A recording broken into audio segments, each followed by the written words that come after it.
Good morning बच्चों। तो हम लोग क्लास 10th के एनसीईआरटी बुक में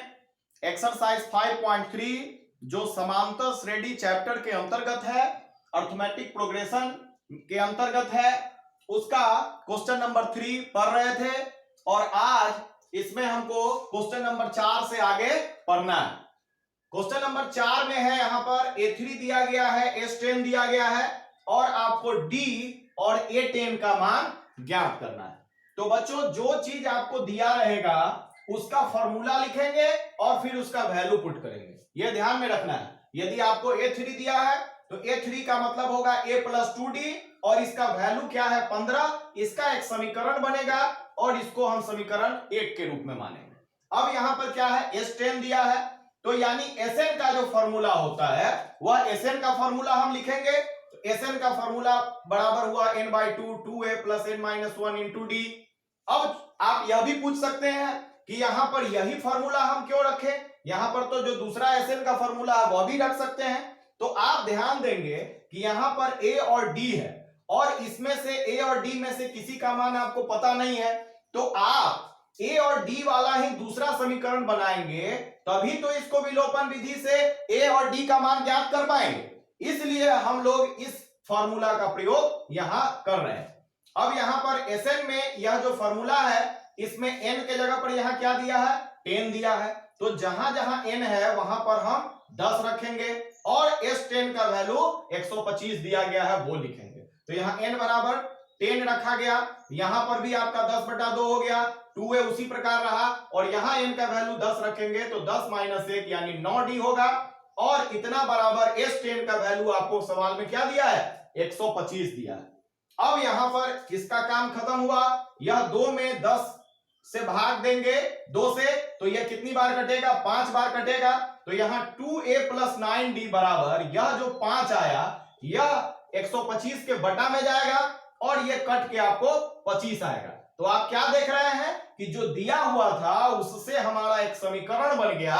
2a + 9d बराबर 25। अब यहां पर आने के बाद आपको स्पष्ट हो गया होगा कि हमारा यह दो समीकरण बना और इसको जैसे हम प्रीवियस चैप्टर में पढ़ चुके हैं विलोपन विधि से हल करना, एक्स वाई को जैसे हल किए थे, यहां पर ए डी है, कोई आपको डिफरेंस नहीं है, उसी तरह से हमको विलोपन विधि से ए और डी का मान निकालना है। तो क्या करते थे, वहां ए का जो यहां गुणांक है 1 है और यहां ए का गुणांक 2 है, तो सबसे पहले गुणांक को बराबर करना था। तो हम क्या करेंगे, समीकरण 1 में 2 से गुणा करेंगे और समीकरण 2 में से 1 को घटा देंगे। क्यों, ताकि ए का गुणांक बराबर हो जाए और जब इसको घटाएं तो ए कैंसिल हो जाए और डी का मान आपको निकल जाए। तो यहां पर हम 2 से मल्टीप्लाई किए तो ये हुआ 2a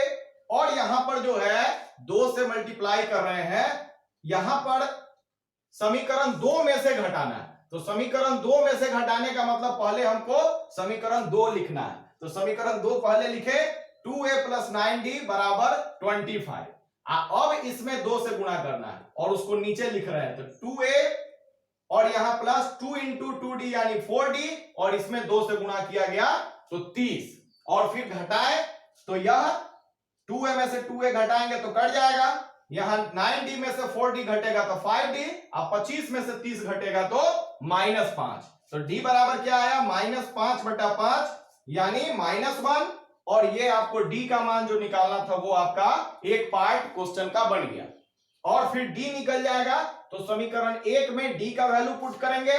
तो a + 2 × d का वैल्यू -1, तो ये बराबर कितना है, 15 है।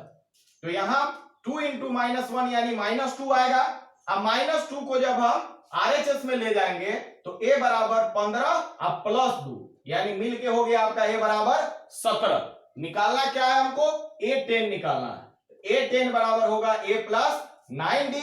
a का वैल्यू और d का वैल्यू हम रख देंगे, ये होगा आपका -9, तो 17 में से 9 घटेगा तो यह A10 बराबर 8 आंसर होगा। अब इसका क्वेश्चन नंबर 5 है, d बराबर 5, Sn बराबर S9 बराबर 75 और आपको a और A9 ज्ञात करना है। तो d का वैल्यू तो आपको दिया ही है तो इसमें तो कुछ आपको निकालना नहीं है। तो आप S9 का जो मान दिया है यानी Sn का फॉर्मूला पे इसको बैठाएंगे Sn का फॉर्मूला लिखा गया है और n के जगह पर हम 9 रखेंगे तो यहां पर भी 9 और यहां 9 माइनस 1 यानी 8 हो जाएगा। तो यहां पर हुआ आपका 9/2 2a प्लस 8d बराबर S9 का वैल्यू 75। अब इसका काम खत्म हुआ तो यहाँ 2a प्लस 8d और d का वैल्यू आप यहां रख सकते हैं 5 और ये क्रॉस मल्टीप्लीकेशन 9/2 इस साइड जाएगा तो यह 75 के साथ 2 का गुणा होगा और यह 5 जो ऊपर में है वो बटा में आएगा। तो इस प्रकार 9 से और 75 ये दोनों आपका कटेगा, 3 से कटेगा यह 9 3 बार और 3 से यह कटेगा 25 बार। तो ये आपका आया 25 गुना 2 यानी 50 अब बटा 3 और ये जो आपका 8 में 5 से गुना करने पर 40 आता है वह RHS में जाएगा तो -40, इसका लघुत्तम 3, यहां पर 50 और -1 से भाग देंगे तो 3 गुना 40 यानी -120। तो आपको ये घट के आया -70 और यह 2 जो था वह नीचे आएगा, गुना में था भाग में आएगा तो यह 3 गुना 2 होगा। तो ये आपका 2 से फिर कटेगा 70 35 बार में तो आपका a बराबर आया -35/3 जो आपको जो a ज्ञात करना था वो आपको प्राप्त हो गया। फिर आपको a9 निकालना है, a9 बराबर a प्लस 8d होगा और इसमें a का वैल्यू रखा गया और फिर d का जो मान है वो रख दिया गया और इसका जब आप भिन्न का जोड़ करेंगे तो a9 बराबर आपका 85/3 प्राप्त होगा। इसका नेक्स्ट क्वेश्चन है क्वेश्चन नंबर 6। इसमें a बराबर 2 दिया है, d बराबर 8 दिया है और Sn बराबर 90 दिया है। इस सवाल में आपको n और an ज्ञात करने के लिए कहता है। तो Sn का फॉर्मूला आप रखेंगे क्योंकि a और d तो आपको दिया ही गया है तो Sn का फॉर्मूला लिखा और Sn के जगह पर जो दिया गया है 90 100 लिखा गया है और इसमें a का वैल्यू 2 और d का वैल्यू 8 रख दिया। तो यह 2 जो है बटा में ये क्रॉस मल्टीप्लीकेशन में ऊपर आएगा तो यह 90 इंटू 2 यानी 180 हो जाएगा और यहाँ n बचेगा, ये हुआ 4 और 8 से इसको मल्टीप्लाई करने पर 8n -8 तो आपको 4 - 8 यानी -4 बचेगा। तो यहां अंदर में बचेगा 8n - 4 और जब बाहर वाले n से मल्टीप्लाई करेंगे तो 8n² - 4n और यह एक द्विघातीय समीकरण की ओर बढ़ रहा है और यह होगा 8n² - 4n और 180 को भी RHS में ले जाएंगे तो -180 बराबर 0। तो यहां पर आप देखते हैं कि 4 इसमें से कॉमन निकल सकता है तो इसको सिंप्लीफाई करके 4 कॉमन लिया तो 2n² -n -45 बराबर 0 और 4 को 0 के बटा में ले जाएंगे तो वो 0 हो जाएगा और आपका द्विघात समीकरण होगा 2n² -n -45 बराबर 0। यह गुना करने पर 45 और 2 को 90 आता है जो आपको हम गुणनखंड के बारे में कुछ बता चुके हैं पहले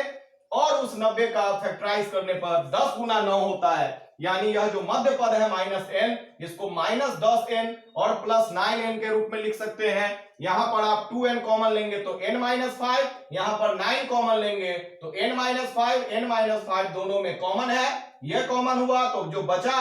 2n + 9 ये दो फैक्टर्स हुए और इतना बराबर 0। एक बार जब n-5 को 0 के बराबर करेंगे तो n का मान आपको 5 प्राप्त होगा और जब इसको 0 के बराबर करेंगे तो 2n बराबर -9 होगा और n बराबर -9/2 होगा। तो जैसा कि आपको पीछे के कुछ प्रश्नों में हमने बताया था कि n का वैल्यू हमेशा धनात्मक पूर्णांक होना चाहिए तो यहां पर ये निगेटिव भी है पूर्णांक भी नहीं है इसलिए यह जो n का वैल्यू है वह अमान्य हो गया। तो आपका n का मान जो निकालना था वह n बराबर 5 आपका एक आंसर प्राप्त हो गया। अब चूंकि यहां पर Sn दिया गया है और an निकालना है तो यह Sn का फॉर्मूला भी आप ज्ञात कर सकते, इसका यूज कर सकते हैं। तो Sn बराबर होता है n/2 a + an और यहां Sn का वैल्यू रखा गया, n का मान हम निकाल चुके हैं उसको रखा गया, a का वैल्यू आपको दिया गया है सबको रख दिए और यहां जो 5/2 है ये क्रॉस मल्टीप्लीकेशन होगा तो 2 ऊपर और 5 नीचे आएगा। अब ये 5 से आपका 18 कटेगा कितना बार में 18 बार में, 18 × 5 = 90 होता है तो 18 में 2 से गुणा करने पर इधर 36 और 2 जो आपका प्लस में है वो आपका जब LHS में आएगा तो -2 तो n बराबर 36 - 2 बराबर 34 आपका उत्तर होगा। अब इसका 7th क्वेश्चन है यह है a बराबर 8, an बराबर 62, sn बराबर 210 और आपको n और d का मान ज्ञात करना है। तो यहां पर आपको a और an दिया गया है, इसलिए आप sn का यह फॉर्मूला यूज कर सकते हैं, क्योंकि इसमें सभी का वैल्यू आपको प्राप्त है और n केवल नहीं प्राप्त है, यानी एक यदि चर राशि आपका अननोन है तो वह चर राशि उस फॉर्मूला से हम निकाल सकते हैं। तो sn का वैल्यू रखे, फिर a का वैल्यू, an का वैल्यू रख दिया गया। अब आप 62 जोड़ 8 जोड़ते हैं तो ये 70 होगा, 2 से 70 कटेगा 35 बार में, तो n बराबर होगा 210 और ये गुना में जो 35 था वो बटा में जाएगा 210 के, तो ये यहां पर 7 से कटेगा 5 बार में और ये 7 से कटेगा 3 बार में यानी 30 बार में, तो n बराबर हुआ 30 बटा 5 और फिर 5 से 30 कटेगा 6 बार में, तो n बराबर आपको वैल्यू प्राप्त हो गया 6। जब आपको n का मान निकल जाएगा तब हम an जो दिया गया था इसका फॉर्मूला लिखेंगे कि an बराबर होता है a plus n minus 1 into D, और n का वैल्यू आपको 62 दिया गया है, a का वैल्यू पुट किया गया, n का वैल्यू जो 6 था वो रखा गया, तो d का मान इसमें हमको निकालना है। तो ये हो गया 62, ये प्लस 8 इस साइड आया था माइनस 8 और ये आपका 6 में से 1 गया तो 5d, तो ये घट के आपको आया 54 और यह गुना में जो 5 था वह बटा में जाएगा, तो d बराबर होगा आपका 54 बटा 5, चूंकि यह कटने वाला नहीं है तो इतना ही आंसर आपको प्राप्त होगा। अब इसका जो 8 क्वेश्चन है वह है कि an बराबर 4, d बराबर 2, sn बराबर -14, तो आपको n और a दो चीज का मान आपको ज्ञात करना है। तो आप सबसे पहले an का जो फॉर्मूला है वो लिखेंगे और इसमें an का वैल्यू पुट किया और यहां पर आपको a नहीं दिया है, n नहीं दिया है, d दे दिया है, तो d का वैल्यू आप रख दिए, तो यह आपका हुआ 4 बराबर a और 2 से मल्टीप्लाई किया गया था 2n माइनस 2 और ये -2 इस साइड आएगा तो 4 प्लस 2, तो आपका यहां पर आया a प्लस 2n बराबर 4 और 2 मिलके 6, तो a का मान क्या होगा 6 अब माइनस 2n, 2n इस साइड आएगा तो माइनस में और a यहीं रह गया, तो a बराबर हुआ 6 माइनस 2n। तो a का मान जब इस रूप में n के रूप में आएगा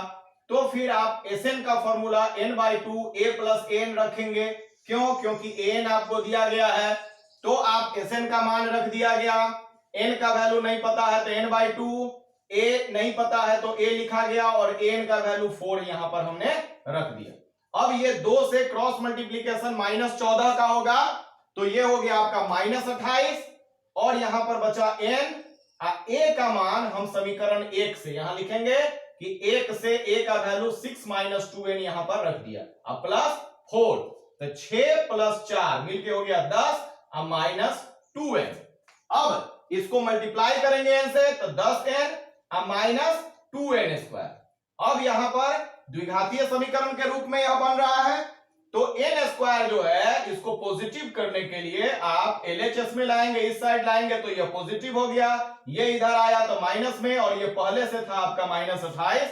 तो ये एक द्विघातीय समीकरण बन रहा है जिसमें 2 कॉमन निकल सकता है, तो 2 कॉमन लिया तो n square minus 5n minus 14 बराबर 0 और 2 को जब 0 के बटा में ले जाएंगे तो वह 0 हो जाएगा, तो यहां पर आपका बचेगा n square minus 5n minus 14 बराबर 0। अब इसका फैक्टराइज करेंगे, यह 14 गुना 1 14 आता है, 14 का फैक्टराइज में 7 गुना 2 से आपको -5 आ सकता है, तो इसको हम लोग मध्य पद को तोड़ते हैं -7n प्लस 2n के रूप में, यहां पर n कॉमन होगा तो आपका क्या होगा, यहां पर आपका n स्क्वायर है तो n कॉमन होगा तो n माइनस 7, यहां 2 कॉमन होगा तो n माइनस 7 बराबर 0, तो आपका n माइनस 7 दोनों जगह आता है तो कॉमन में n माइनस 7 निकलेगा और जो बचा n प्लस 2 वो दूसरा फैक्टर होगा, तो n का मान एक बार यहां इसको 0 के बराबर करेंगे तो n बराबर 7 आएगा, और जब इसको 0 के बराबर करेंगे तो यह +2 उधर जाके -2 आएगा। तो जैसा कि आपको ज्ञात है कि n का मान पॉजिटिव इंटीजर होना चाहिए और यहां पर माइनस में n का वैल्यू आ रहा है, इसलिए इसको अमान्य करेंगे, तो एक जो आपको मान निकालना था n का, वह n का मान 7 होगा और यह आपका आंसर हो गया। और दूसरा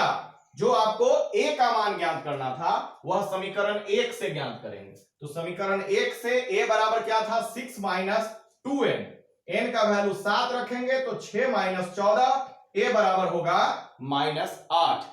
तो बच्चों